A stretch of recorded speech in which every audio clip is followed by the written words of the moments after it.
திருவண்ணாமலை மாவட்டம் செய்யாறு சிப்காட் விரிவாக்க பணிக்கு எதிர்ப்பு தெரிவித்து 2 ஆண்டுகளாக போராடும் விவசாயிகளை விளம்பர திமுக அரசு கண்டுகொள்ளவில்லை என குற்றச்சாட்டு எழுந்துள்ளது. இதுகுறித்து எமது செய்தியாளர் நித்யானந்தம் நேரலையில் வழங்கும் கூடுதல் தகவல்களை தற்பொழுது பார்க்கலாம்.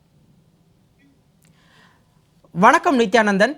இந்த விளம்பர திமுக ஆட்சியில் சாதாரண மக்களும் சரி விவசாயிகளும் எந்த அளவுக்கு துயரங்களை சந்தித்து வருகிறார்கள் என்பதற்கு இந்த மேல்மா விவசாயிகளின் இந்த எதிர்ப்பு போராட்டமானது சாட்சியாக இருந்து கொண்டிருக்கிறது.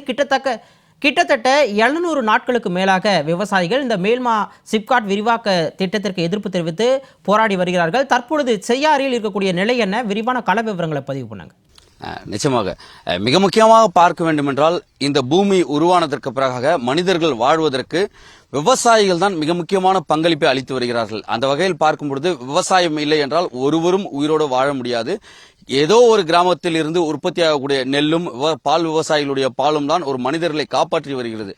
அந்த வகையில் விவசாய பூமியாக உலகம் முழுவதும் இருக்கக்கூடிய தரிசு நிலங்களை விவசாய நிலங்களாக உலகத்தில் இருக்கக்கூடிய பல விஞ்ஞானிகள் மாற்றி வரக்கூடிய சூழலில் தமிழகத்தில் இருக்கக்கூடிய விவசாய நிலங்களை தமிழக அரசு சிப்காட்டுக்கு ஒதுக்குகிறோம் என கூறியதுதான் இதனுடைய பிரச்சனைக்கான அடிநாதமாக இருக்கிறது. மிக முக்கியமாக கூற வேண்டும் என்றால் 11 கிராமங்கள் பாதிக்கப்படுகிறது. சுமார் 3174 ஏக்கர் பரப்பளவு விவசாய நிலங்கள் பாதிக்கப்படுகிறது. அதே போல 22,000 ஆடுகள், 30,000 மாடுகள், கிட்டத்தட்ட 5,000 வீடுகள் பாதிக்கப்படக்கூடிய அளவிற்கு 11 கிராமங்கள் பாதிக்கப்படுகிறது. இந்த செய்யாறு பகுதி என்பது மிகவும் செழுமையான ஒரு இடம். அந்த இடத்தை தான் அரசு தற்பொழுது மிகப்பெரிய பிரச்சனைக்கு உள்ளாக்கி இருக்கிறது. அந்த வகையில் பார்க்கும் பொழுது இந்த விவசாயிகள் காலம் காலமாக தொன்று தொட்டு இந்த பகுதியில் தான் வாழ்ந்து வருகிறார்கள். தங்களுடைய தாத்தா, மூதாதையர் தாத்தா, அதே போல அப்பா, மகன், மகள், குழந்தைகள் என இந்த பகுதியில் தான் வசித்து வருகிறார்கள். ஆனால் இவர்களை தான் இந்த அரசு இங்கிருந்து அப்புறப்படுத்திவிட்டு தொழிற்சாலைகளை அமைக்க வேண்டும் என்று மும்முரம் காட்டுகிறது. தொழிற்சாலைகள் அமைப்பதற்கு யாரும் எதிர்ப்பு தெரிவிக்கவில்லை. ஆனால் விவசாய நிலத்தை அழித்துவிட்டு தொழிற்சாலைகளை கொண்டு வருவதோ சிப்காட்டுகளை கொண்டு வர வேண்டாம் என்பதுதான் இந்த விவசாயிகளுடைய மிக முக்கியமான கோரிக்கையாகவும் இருக்கிறது. அது மட்டுமல்லாமல் அவர்கள் வைக்கக்கூடிய 2வது கோரிக்கை, எங்களுடைய விவசாய நிலங்கள் எல்லாம் அரசு பறித்துக் கொண்டால் எங்களுடைய வாழ்வாதாரத்துக்கு என்ன செய்வோம், எங்களுடைய இருப்பிடத்திற்கு என்ன செய்யும்? அதாவது ஒரு காணி நிலத்தில் வைத்துதான் நெல்லையோ விவசாய கரும்போ வேர்க்கடலையோ வைத்து நாங்கள் பிழைப்பை நடத்தி வருகிறோம். ஆனால் அதை கூட அரசு பிடுங்கிக் கொண்டால் எங்கு செல்வது என்பது இவர்களுடைய கேள்வி. அதே போல 20 to 30 ஆண்டு காலம் விவசாயம் செய்து சிறுக சேர்த்து வைத்த பணத்தில் ஒரு வீடு கட்டியிருக்கிறோம். ஆனால் அந்த வீட்டை கூட அரசு இடித்து தள்ளிவிட்டு அவர்கள் அதற்கு பிறகாக சிப்காட்டிற்கு நிலம் ஒதுக்குகிறோம் என கூறுவது எந்த வகையில் நியாயம் என்பதுதான் இந்த விவசாயிகள் வைக்கக்கூடிய மிக முக்கியமான கேள்வியாக இருக்கிறது. போராடக்கூடிய விவசாயிகளை ஒருபுறம் அரசு எந்த அளவிற்கு ஒடுக்க முடியுமோ அந்த அளவிற்கு ஒடுக்கிக் கொண்டிருக்கிறது. காலமாக கிட்டத்தட்ட இது இன்று நேற்று போராட்டம் கிடையாது. 2 ஆண்டுகளாக இந்த போராட்டத்தை செய்து வருகிறார்கள் இந்த விவசாயிகள். 11 கிராமத்தை சார்ந்த விவசாயிகளும் இந்த தொடர் போராட்டத்தில் ஈடுபட்டு வருகிறார்கள். நாம் நிற்கக்கூடிய பகுதி என்பது குறும்பூர் ஊராட்சிக்கு உட்பட்ட இடத்தில் தான் தற்போது நின்று கொண்டிருக்கிறோம். இந்த விவசாயிகள் இந்த பகுதி தான், அதாவது காடுகளாகவும் மலைகளாகவும் இருந்த இந்த பகுதியெல்லாம் விவசாய பூமிகளாக மாற்றி வசிக்கக்கூடிய மக்கள் தான். முழுமையாக உழைக்கும் விவசாயிகள் இருக்கக்கூடிய இந்த பகுதியை தான் அழிக்க துடிக்கிறது அரசு. ஏன் விவசாய நிலத்தில் கை வைக்க வேண்டும்? இதை தாண்டி பல இடங்களில் தரிசு நிலங்கள் இருக்கிறது. இங்கு செய்யாறு சிப்காட்டை விரிவாக்கம் செய்வதற்கு பதிலாக திருவண்ணாமலையுடைய கிழக்கு மேற்கு திசைகளில் இருக்கக்கூடிய பகுதிகளில் எல்லாம் பல தரிசு நிலங்கள் இருக்கிறது. அந்த பகுதியெல்லாம் சிப்காட்டுகள் அமைத்து தொழிற்சாலைகள் அமைப்பதற்கு கொடுக்கலாம். அதை தவிர்த்து விட்டு ஏன் விவசாய நிலத்தில் கை வைக்க வேண்டும், விவசாயத்தை ஏன் அழிக்க வேண்டும் என்ற கேள்வியை தான் இந்த விவசாயிகள் வைக்கக்கூடிய மிக முக்கியமான கேள்வியாக இருக்கிறது. நேரடியாக செல்லலாம். இவ்வளவு மக்களும் இந்த நேரத்தில் ஒன்று கூடி நிற்கக்கூடியதற்கான காரணம், எங்களுடைய விவசாய நிலத்தில் கை வைக்க கூடாது அரசு. எங்களுடைய நிலம் எங்களுக்கு சொந்தமானது. நிலம்தான் ஒருவருடைய உரிமை என்பார்கள்.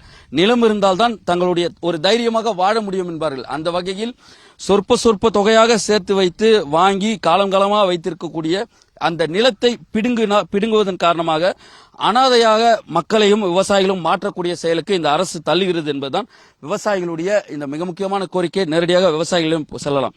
இந்த பகுதியில் என்னென்னலாம் விவசாயம் செய்றீங்க? எவ்வளவு செழுமைமிக்க ஒரு இடம் இது? நாங்க காலகாலமா பயிர் வைப்போம். வெண்டைக்காய் நடுவோம், கத்திரிக்காய் நடுவோம், கொத்தரக்காய், காய்கறி விதமான எல்லா காய்கறியுமே விளையும் என்கிட்ட. அதே மாதிரி பாத்தீங்கன்னா நெல், அனைத்து ரகமும் வைப்போம். நாங்கள் வேற விவசாயம் பண்ணுறது தொழிலை விட்டு வேற எதுவுமே தெரியாது. எங்களுக்கு கம்பெனிக்கெலாம் போடுற படிப்பறிவுலாம் இங்கே இல்லாத ஆளுங்க தான் இருக்கிறோம். அதனால எங்களுக்கு எங்கள் நிலம் தான் வேணும். ஆடு மாடு எல்லாமே வளர்ப்போம். இதை வச்சுதான் எங்களோட பழிப்பு போயிட்டு இருக்கு. அதே மாதிரி எல்லாம் கஷ்டப்படுற குடும்பம் தான். யாரும் இங்க வந்து அந்த அளவுக்கு ஒரு இதுவா இருக்கிறவங்களாம் கிடையவே கிடையாது. எங்களுக்கு எங்க நிலம் வேணும். நீங்க வந்து நேர்ல கூட வந்து பரிசீலனை பண்ணுங்க. இதுவரையில யாரும் நேர்ல வந்து பார்த்தவங்களே யாருமே கிடையாது. விவசாயத்திற்குன்னு ஒரு அமைச்சர் இருக்காரு, எம்ஆர்கே பன்னீர்செல்வம், விவசாயத்துறை அமைச்சர். ஒரு முறையாவது உங்களை வந்து சந்திச்சிருக்காரா? யாருமே இதுவரையில சந்திக்கல. நாங்க பண்ற போராட்டத்தையும் யாரும் வந்து பார்க்கல. இந்த போலீஸுங்க அந்த மாதிரிதான் வந்து சும்மா எங்களை அராஜகம் பண்றாங்களா கண்டி. அவங்களும் எதுவும் சொல்றேன்றாங்க, ஆனா சொல்லவும் யாரும் கிடையாது. இவ்வளவு நாளா நாங்க 3வது வருஷம் வந்து 3வது நாள் ஆகுது இன்னைக்கு. நாங்க இவ்வளவு நாளா போராட்டிட்டு இருக்கோம். அதனால எங்களுக்கு எங்க சொத்து தான் வேணும். எங்க சொத்து தவிர வேற எதுவும் வேணாம். எங்களை தயவு செஞ்சு சொல்றேன், எங்களை விட்டுருங்க. எங்களுக்கு எங்க சொத்து தான் முக்கியம். அவ்வளவுதான். நான் பார்த்திருக்கலாம், விவசாயிகளை பொறுத்தவரை விவசாய நிலம்தான் எங்களுக்கு முக்கியம், விவசாய நிலங்களை அரசு விட்டுவிட வேண்டும் என்று கோருகிறார்கள்.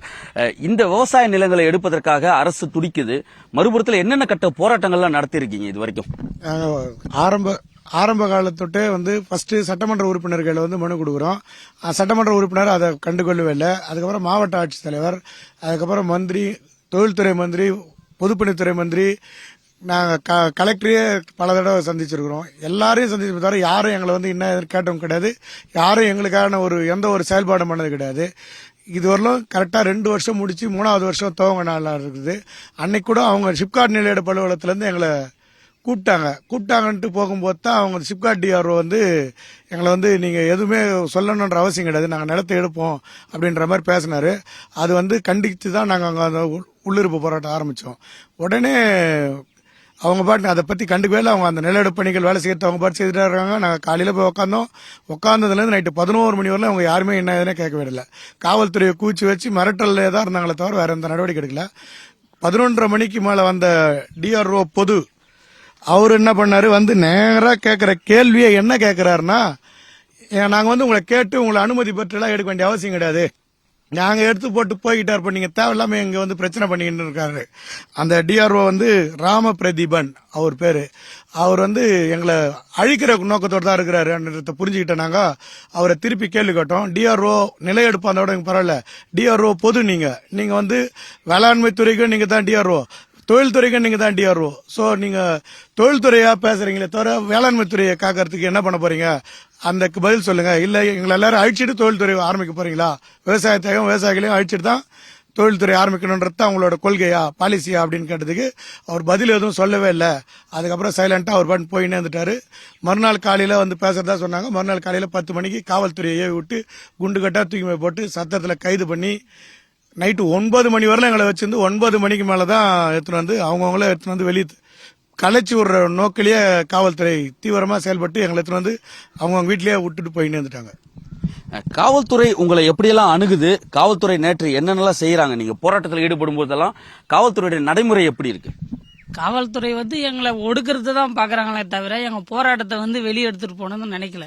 எங்களை எவ்வளவு கஷ்டப்படுத்தி என்னென்ன சித்திரவதை பண்ணணுமோ அனைத்தும் பண்றாங்க. நேத்து கூட எங்களுக்கு என்ன பண்றாங்க, கழிவறைக்கு போறதுக்கு அந்த மலம் கழிக்கிறதுக்கு கூட தண்ணி விடாம நாங்க எத்தனையோ முறை காவல்துறையோன்னு சொல்லிட்டோம், அதிகாரி மூலியம் சொன்னோம். ஆனா உங்களுக்கு தண்ணி நாங்க ஒரு அதிகாரி சொல்றாங்க தண்ணிலாம் கொடுக்க முடியாது, நீங்க எதுக்கு வந்தீங்க போராட்டத்துக்கு, தண்ணிலாம் அப்படிலாம் கொடுக்க முடியாது, நீங்க அப்படியே இருந்து சாகுங்க, நாத்தத்திலே இருங்க அப்படின்னு தான் எங்களை கேட்கறாங்க. நாங்க எதுவும் பண்ண முடியல. அந்த டைமுக்கு எவ்வளவு முயற்சி பண்ணோம். அதுக்கப்புறம் அவங்க 11 மணிக்கு மேல அவங்களுக்கு ஏதோ ஒரு ஆர்டர் வந்த உடனே எங்களை எல்லாரையும் குண்டு கட்டா தூக்கி ஒரு எப்படி மனிதாபிமானம் கூட இல்லாம தான் எங்களை பண்றாங்களே தவிர காவல்துறை எங்களுக்கு சப்போர்ட்லாம் எதுவும் கிடையாது. இரவு தண்ணி குடிக்க விட்டாங்களா? பெண்கள் 6 மணிக்கு மேல கை செய்து வைக்க கூடாதுன்னு ஒரு நாம்ஸ் உண்டு. எத்தனை மணி வரைக்கும் பெண்கள் அங்க கை செய்து வைத்திருந்தாங்க? 9:30 வரலும் கைது பண்ணி தான் வச்சிருந்தாங்க. பெண்களும் கேட்டாங்க 6 மணிக்கு விடுங்க அப்படின்ட்டு. அதெல்லாம் விட முடியாது, எங்களுக்கு மேல இருந்து வர உத்தரவு வர வரைக்கும் நீங்க இருந்துதான் ஆகணும், நீங்க எதுக்கு போராட்டத்துக்கு வரீங்க அப்படின்னு தான் எங்களையே கேள்வி கேட்கறாங்க.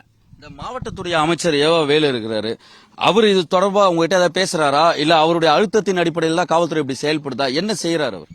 இல்ல ஏற்கனவே பாத்தீங்கன்னா 1 வருடத்துக்கு முன்னே எங்களை குண்டாச போட சொன்னதே அவரு தான். ஏன்னா போராட்டம் வந்து பெருசா போகுது, இவங்களை எப்படியாவது ஒடுக்கணும், மக்கள் வந்து பயமுறுத்தணும் அப்படின்னு அமைச்சர் சொல்லிதான் ஏற்கனவே எங்களை குண்டாச போட்டு கைது பண்ணாங்க. இப்பவும் அதே போல நடத்துறதுக்காக தான் இப்போ மறுபடியும் காவல்துறை இப்ப இன்னைக்கு கூட பாத்தீங்கன்னா செய்யாறுல ஒரு 500 போலீஸும், மேல்மாக்குற்றூர்ல ஒரு நாங்க போராடக்கூடிய இடத்துல வந்து பாத்தீங்கன்னா ஒரு 200 போலீஸ் கிட்ட இருக்காங்க. அதனால காவல்துறையை வச்சு மிரட்டணும் தான் பாக்குறாங்களே தவிர இதுக்கு உண்டான விவசாயிகளுக்கு உண்டான தீர்வை இதுவரையிலும் யாரும் பேசல. அமைச்சராண்டி நாங்களா போய் அப்பாயின்மெண்ட் போராட்டம் மூலியமா தான் அப்பாயின்மெண்ட் கொடுத்தாரே தவிர அவரா இதுவரையிலும் எங்களை வந்து பேசல, பார்க்கவும் இல்லை. நீங்க எத்தனை வருஷமா இந்த பகுதியில் இருக்கீங்க? இந்த பூமி எவ்வளவு முக்கியமானது உங்களுக்கு? இப்போதான் நாங்கள் 50 வருஷமா அங்கே இருக்கோங்க சார். இப்போ மொத்தமே இது நிலைமை கிடையாது. மொத்தம் காடு பூமி வந்து அதுதான் பேர் என்ன காட்டு குடிசுன்னு பேர் வச்சுது. அதை வச்சு நாங்கள் வாழ்ந்துக்கிட்டு நாங்கள் வரோம். எவ்வளவு முக்கியம் இந்த பூமி, இந்த விவசாய நிலம்ன்றது உங்களுக்கு? பூமினா இது எல்லாமே நாங்கள் கடையேறி இந்த மளிகை சாமான் தான் வாங்குன்னு மீதி பொருள் எல்லாமே எங்களோட இங்கே விளைஞ்ச இதுதான் நாங்கள் சாப்பிட்டுன்னு இருக்கோம். நாம் பார்த்திருக்கலாம், இந்த பூமி என்பது தரிசு நிலம் கிடையாது, காடாக இருந்ததை உருவாக்கி இருக்கிறார்கள் விவசாயிகள். அந்த வகையில் தங்களுக்கான விவசாயத்திற்கான பொருட்களை விளைவித்து தாங்கள் உற்பத்தி செய்த பொருட்களை தாங்கள் உண்டு இந்த பகுதியில் வாழ்ந்திருக்கிறோம். சுயமாக உருவான ஒரு பூமி அல்ல, மக்களுடைய உழைப்பில் உருவான பூமி, இதை வலியுறுத்துகிறார்கள்.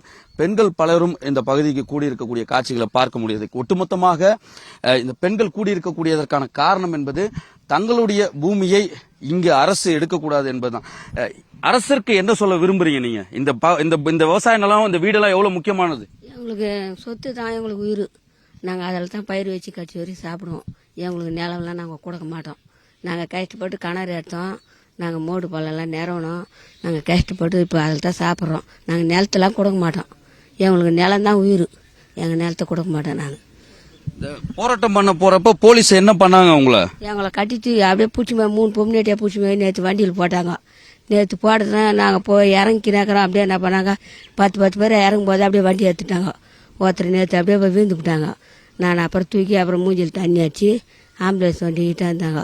ஆனால் அவங்க என்ன சொல்கிறாங்க, பிபி சுகர் இருக்கும் அதனால தான் வீழ்ந்து விட்டாங்கன்றாங்க. இல்லை, அவங்க போய் இறங்கும்போது வண்டி எடுத்துட்டாங்க சொன்னால் கூட எடுக்க மாட்டுறாங்க.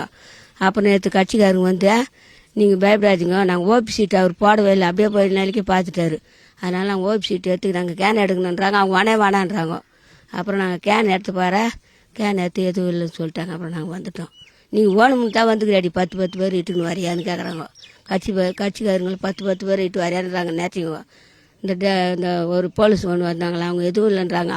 நீங்கள் கேன் எடுங்கன்றாங்க. தலை நோவுது ஒரு பக்கம் சொன்னாக்கா அதெல்லாம் நாங்கள் எடுக்க மாட்டோம். நாங்கள் அப்புறம் கட்சிக்காரங்க வந்த பிற போட்டோ எடுத்து தலை எதுவும் இல்லைன்ட்டாங்க. நேற்று கைது பண்ணதுக்கு அப்புறம் குடிக்கவா தண்ணி கொடுத்தாங்களா உங்களுக்கு? என்ன செஞ்சாங்க? தண்ணிலாம் கொடுக்கல, அப்படியே தான் போயிட்டோம். நாங்கள் இந்த மாதிரி போயிட்டாங்க. அதை மழைக்கு வந்து மீந்துவிட்டு நாங்கள் சொல்கிறாங்க மழைக்கெல்லாம் இல்லை, வண்டி அப்படியே போலீஸ்காரங்க இட்டு போனாங்க போயிடா. அப்படியே என்ன பண்ணாங்க, இறங்கிக்கிறாங்க, அப்படியே வண்டி எடுத்துட்டாங்க, அப்படியே போய் வீந்து விட்டாங்க. அவங்க யாரும் ஒன்று பார்க்கல, நாங்களே தான் தூக்கி தண்ணி விட்டு பார்த்து நீங்கள் ஏன் எங்களை பிடிச்சாந்தீங்க அப்படின்னு சொன்னேன் நான். இல்லைம்மா நாங்கள் ஒன்றும் பண்ண மாட்டோம், போயதுக்கு 6 மணிக்கெல்லாம் விட்டுருன்னு சொன்னாங்க. சரி சொல்லிட்டு நாங்கள் ஆஸ்பத்திரிக்கு நாங்கள் வரோம், நீங்கள் வராதுங்க அப்படின்னாங்க. இல்லை நாங்கள் வருவோம், ஒரு பொம்னேட்டியா கூட ஒரே ஒரு பொம்னேட்டி இட்டுமா வந்தீங்க, நாங்கள் வருவோம் சொன்ன பாரு. அப்புறம் இட்டு போனாங்க. இட்டு போய் அவங்க மயக்காட்சி விந்துவிட்டாங்கன்றாங்க. பிபி சுகர் இருக்கு அதனால தான் விந்துட்டாங்க. நான் சொன்னேன் பிபி சுகர்லாம் இல்லை, இறங்கி நேரம் போய் வண்டி எடுத்துட்டாங்க. போலீஸுக்காரங்களே தான் பண்ணாங்க. அவங்களையும் கைது பண்ணாங்கனாக்கா உங்களை நாங்கள் கைது பண்ண 6 மணிக்கெல்லாம் விட்டுருன்னு சொன்னாங்க. அப்புறம் ஆஸ்பத்திரியில் இட்டு போனாங்க. நாங்கள் டாக்டர் மாதிரி சொன்னாங்க, சொல்லுங்கம்மா நான் கேஸ் போடுறேன். நாங்கள் அந்த போலீஸ்கார் வேணான்ட்டாங்க, அதனால நாங்களும் வேணாம் அனுப்பிட்டோம். உங்க குடும்பத்துல எவ்வளவு பேர் இங்க இருக்கீங்க, என்னென்ன பாதிப்புகள்லாம் இந்த இடத்துல சந்திச்சிட்டு இருக்காங்க அப்படின்றதெல்லாம் விவசாயிகளுக்கு மிக முக்கியமானதா இருக்கு. எவ்வளவு பிரச்சனைகள்லாம் இந்த இடத்துல சந்திக்கிறீங்க நீங்க? இந்த போலீஸோடைய நடைமுறைகளும் இந்த பகுதியில ஏன் வாழணும்னு எவ்வளவு வலியுறுத்தலா இருக்கீங்க? இது வந்து எங்க பாட்டை முப்பாட்டை எல்லாருமே சம்பாதிச்சுது. நாங்க எங்கேயும் போய் வெளியே போய் 10 பைசா எங்கேயும் போய் வெளியே போய் யாருக்காலையும் கை நீட்டி சம்பளம் வாங்கணும் எங்களுக்கு அவசியமே இல்லை. எங்க கை காசு போட்டு நாங்க விவசாயம் பண்ணி நாங்களே சுயமா சம்பாதிக்கிறோம். 10 பைசா போய் வெளியே போய் வாங்க வேண்டிய அவசியம் கிடையாது. எங்களுக்கு எங்க நிலம் தான் வேணும். இந்த நிலம் இருக்கிறதுனால எவ்வளவு ஒரு தெம்பா இருக்கீங்க. இந்த நிலம் இல்லைன்னா என்னவா நீங்க ஃபீல் பண்ணுவீங்க? எங்களுக்கு நிலம் இல்லைன்னா வேற எதுவுமே இல்லை, எங்களுக்கு நிலம் தான் முக்கியம். இந்த நிலத்துல என்னென்னலாம் பயிர் வைக்கிறீங்க? இப்ப அதெல்லாம் இல்ல அப்படின்னு அரசாங்கம் பிடுங்கினதுக்கு பிறகு உங்களோட வாழ்க்கை தரம் என்னவா இருக்கும்னு நினைக்கிறீங்க? அரசாங்கத்துக்கு என்ன சொல்ல விரும்புறீங்க? நாங்க 10 மாடு வச்சுக்கிறோம் சார். நாங்க போய் வெளியே போய் கடன் வாங்க வேண்டிய வேலையே இல்லை. எங்க வீட்டுக்காரர் வேலைக்கு போயிடுறாரு. அந்த 10 மாட்டை வச்சுதான் நான் சம்பாதிச்சு என் பசங்களை காப்பாத்துறேன். இப்ப அந்த மாடு கூட இல்லைன்னா எங்க நிலைமை என்ன ஆபத்து? நீங்க எத்தனை மாடுமா வச்சிருக்கீங்க? எவ்வளவு பாதிப்பு? நீங்க என்னென்னலாம் பண்றீங்க? ஏன் இந்த இடம் எவ்வளவு முக்கியமானது உங்களுக்கு? இப்போ விவசாய நிலம் போயிடுச்சுன்னா மாடுலாம் எங்க போயிட்டு, இப்ப கழனி இருக்கவே தான் மாடுலாம் மேய்க்கிறாங்க, பால் கறக்குது, ஆடு மாடு வீட்டுக்கு எல்லாருமே வச்சுட்டு இருக்காங்க. அவங்க எல்லாம் பயிர் நிலம் வச்சிருக்கவே தான், கழனி இருக்க வச்சுதான் மாடு ஆடு எல்லாம் மேய்க்கிறாங்க. இப்போ கம்பெனி வந்துச்சுன்னா அந்த மாடு ஆடு எல்லாம் எங்க எடுத்துட்டு போயிட்டு மேய்ப்பாங்க? அது எப்படி பால் கறக்கும்? அதுக்கு தீவனம் எல்லாம் எங்க போயிட்டு தேடுவாங்க? கழனி இருக்கவே தான். இப்ப இந்த கழனி எடுத்துட்டு கம்பெனி வரணும் அப்படின்னா அந்த மாடு இருக்காது, அந்த மாடு வச்சு பாலும் கறக்க முடியாது, எந்த ஒரு இதுவுமே சரியா வராது. அதனால கழனி சிப்காட் எங்களுக்கு கழனி தான் முக்கியம், விவசாயம் தான் முக்கியம். இப்ப நாங்க எங்களுடைய சொந்த காலிலே நிக்கலாம். நாங்க கம்பெனில ஒருத்தவங்க கையில அடிமையா வேலை செய்யணும்னு அவசியமே கிடையாது. இப்ப கம்பெனின்னு பொறுத்த வரைக்கும் குறிப்பிட்ட வயசு வரைக்கும் தான் எடுப்பாங்க. வயசானவங்க எல்லாம் என்ன பண்ணுவாங்க? விவசாய நிலம் இருந்தா வயசானவங்க எல்லாம் அதுல விவசாயம் பண்ணி அவங்க சொந்த காலில நிப்பாங்க. கம்பெனி வந்துடுச்சுன்னா அவங்க என்ன பண்ணுவாங்க? வயசானவங்க எல்லாம் கம்பெனிக்கு போக முடியுமா? அலோட் கிடையாது. அதனால விவசாய நிலம் தான் எங்களுக்கு வேணும். கம்பெனிக்கு குறிப்பிட்ட வயசு வரைக்கும் தான். எவ்வளவு பேருக்கு வேலை கொடுப்பாங்க? வயசானவங்க எல்லாம் எங்க போவாங்க? வெளியே போகணுமா? விவசாய நிலம் இருந்தா சின்னவங்களும் சரி பெரியவங்களும் சரி எல்லாருமே சம்பாதிக்கலாம். அதனால எங்களுக்கு விவசாய நிலம் தான் வேணும், கம்பெனி வேணாம். தமிழ்நாடு முதலமைச்சருக்கு என்ன சொல்ல விரும்புறீங்க இந்த நேரத்துல? பெண்களுக்கு உரிமைக்காக நான் போராடுறேன்னு சொல்றாரு முதலமைச்சர். அவர்கிட்ட நீங்க வைக்கக்கூடிய கோரிக்கை என்ன? பெண்களுக்கான உரிமைக்காக நீங்க சொல்றீங்க, ஆனா நீங்க பெண்களுக்கோசம் சப்போர்ட்டே பண்ணல. எவ்வளவு பிரச்சனை இது. கிட்டத்தட்ட 3 வருஷமா, 2 வருஷம் முடிஞ்சு 3ஆவது வருஷம் ஸ்டார்ட் ஆயிருக்கு. அப்ப கூட நீங்க எங்களை என்ன ஏதுன்னு கேட்கலையே. அப்ப எங்க கோரிக்கை உங்களுக்கு தெரியலையா? நாங்க கஷ்டப்படறது உங்களுக்கு புரியலையா? முதலமைச்சர் தொடர்ச்சியா சொல்வது என்னன்னா, சமூக நீதி பேசுறோம், திராவிட மாடல் அரசு இந்த மக்களுக்காகவும் விவசாயிகளுக்காக தான் இருக்கணும்னு சொல்றாரு. ஒரு முறையாவது இந்த பக்கம்லாம் பார்த்தது உண்டா? சார், அவரு ஒரு ட்ரிப்பு கூட எங்க ஆளுங்களை புடிச்சு மாதிரி ஜெயில போடத்து தான் பாக்குறாங்களே கண்டி எங்க பக்கம் என்ன ஏது யாரும் இது வரைக்கும் யாருமே எங்களை கேள்வி கேட்டதே இல்லை. விவசாயிக்கு சப்போர்ட் பண்றாங்கன்னா இங்க எங்களை பார்த்து பேசணும், இந்த திட்டத்தை நிறுத்தணும், கம்பெனி சிப்காட் திட்டம் நிறுத்தணும். அப்பதான் அவங்க எங்களுக்கு சப்போர்ட் பண்றாங்கன்னு அர்த்தம். அவங்க பார்க்கவும் இல்ல பேசவும் இல்ல, அப்புறம் எப்படி அவங்க எங்களுக்கு சப்போர்ட் பண்ணுவாங்க? எங்களுக்கு கிட்டத்தட்ட ஒரு 10 கிலோமீட்டர் கூட இல்ல, 7 கிலோமீட்டர்லயே சிப்காட் இருக்கு, கம்பெனி இருக்கு, எல்லாமே இருக்கு. எங்களுக்கு அதுவே போதும். மத்தபடி இங்க விவசாய நிலத்தை எடுத்து சிப்காட் இது பண்ண அவசியமே கிடையாது. 7 கிலோமீட்டர் தான், ஜஸ்ட் அரை மணி நேரத்துல கம்பெனிக்கு போற மாதிரி எங்களுக்கு இது இருக்கு. எங்களுக்கு எங்க நிலம் தான் வேணும், கம்பெனி வேணாம். நாம் பார்த்திருக்கலாம், தங்களுடைய நிலம்தான் மிக முக்கியமானது. நிலம் இருந்தால் நாங்கள் யாரை நம்பியும் ஒரு நிறுவனத்தை நோக்கி செல்ல வேண்டாம். மாடு ஆடு விவசாயத்தை வைத்தே நாங்கள் பிழைப்பு நடத்தி கொள்வோம். இதுதான் எங்களுடைய விவசாயிகளுக்கான ஒரு உரிமை. அந்த உரிமையை பறிக்க வேண்டாம் என்பதுதான் இந்த பெண்களுடைய மிக முக்கியமான கருத்தாக இருக்கிறது. மறுபுறத்தில் விவசாய துண்டு, பச்சை நிற துண்டு என்றாலே விவசாயி என்பார்கள். அந்த வகையில் விவசாய துண்டு அணிந்து அமர்ந்திருக்கக்கூடியவர்கள் கேட்கலாம். அதாவது காவல்துறை எப்படி அணுகுதுன்றது ஒரு முறை இருக்கு, ஆனா விவசாயத்திற்காக போராடக்கூடியவர்கள் அணுகுமுறை ஒன்று இருக்கு. ஆனா காவல்துறை அப்படிதான் உங்களை அணுகுனாங்களா? விவசாயின்னு பார்த்து அணுகுறாங்களா, இல்ல மற்றபடி மற்ற திருடர்களை பிடிப்பதை போல பிடிக்கிறாங்களா அவங்களெல்லாம்? விவசாயி என்று பார்க்காம திருடர்கள் போல தான் எங்களை போலீஸ் அதிகாரிகள் எங்களை துன்புறுத்தி எங்களை வலியுறுத்தியும் எங்களுடைய போராட்டத்தை ஒடுக்கத்திற்கு தான் பார்க்குறாங்களே கண்டு எங்களுக்கு ஆதரவாக யாரும் அதிகாரிகள் எங்களுக்கு செயல்படவில்லை. அதே போன்று எங்களுடைய சட்டமன்ற தொகுதி ஜோதி அவர்கள் எங்களுக்கு நல்லதை செய்வார் என்று தான் நாங்கள் இந்த ஓட்டு போட்டு வர வச்சோம். நான் ஒரு திமுக பிரதிநிதி, 30 ஆண்டு காலமாக என ஓட்டு போடு உரிமை என்றைக்கு வந்ததோ அதிலிருந்து இதுவரை திமுகவுக்கு தான் ஓட்டு அளித்து கொண்டிருந்தோம். நம்ம தொகுதி சட்டமன்ற தொகுதி ஜோதி வந்தால் நம்மளுக்கு நல்லதை செய்வார் என்று அவர் நம்பி அவர் ஒரு சட்டமன்ற தொகுதியை வர வச்சோம். அவர்தான் இன்றைக்கு எங்களுக்கு துரோகத்தை செய்து கொண்டு இருக்கிறார். அதேபோல் வேலு அவர்கள் அனைத்து அமைச்சர்களோட எங்களுக்கு ரொம்ப துரோகத்தை உருவாக்குவது தொடர்பாக எங்களை மீண்டும் மீண்டும் துன்புறுத்தி கொண்டிருக்கின்றார். ஆகையால அந்த சட்டமன்ற தொகுதி ஜோதி அவர்களையும் வேலு அவர்களையும் கண்டித்து இந்த சிப்பாடி மேல்மா சிப்பாடி எதிர்ப்பு விவசாயிகள் சார்பாக அனைத்து கிராம விவசாயிகளும் எங்கள் சொத்து எங்களிடம் விட்டுவிடுங்கள் என்று கதறி அழுதும் எங்கள் சொத்தை விடாமல் இதுவரை 3 ஆண்டு காலமாக எங்களை பழிவாங்கும் நோக்கத்துடன் எங்களை ரொம்ப சித்திரவதை செய்து அரெஸ்ட் பண்ணி குண்டாசு போட்டு எங்களை எவ்வளவு அளவுக்கு ஒடுக்க முடியுமோ அந்த அளவுக்கு ஒடுக்கி மக்களை பயமுறுத்தி இதுவரைக்கும் பயத்தில் தான் வச்சுக்கிறாங்க கண்டு எங்களுக்கு ஆதரவாக இருந்தது கிடையாது. நாம் பார்த்திருக்கலாம், இந்த நாட்டினுடைய பூர்வகுடி மக்கள் விவசாயிகள் என்பார்கள். ஆனால் அந்த விவசாயிகளை அச்சுறுத்தி ஒரு பயத்துடனே வைத்திருக்கிறார்கள் என்பதுதான் வலியுறுத்துகிறார்கள் விவசாயிகள். சிப்காட் நிலத்திற்கு இடம் வேண்டும் என்றால் பல இடங்களில் தரிசு நிலங்கள் இருக்கிறது, அங்கெல்லாம் சென்று எடுத்துக்கொள்ளுங்கள், காவல்துறை வைத்து ஒடுக்காதீர்கள் என்பதை விவசாயிகள் வலியுறுத்துகிறார்கள். சிகாமணி. நித்யானந்தன், அப்பகுதி விவசாயிகளின் உள்ள குமுறல்களை வெளிப்படுத்தியமைக்கு நன்றி.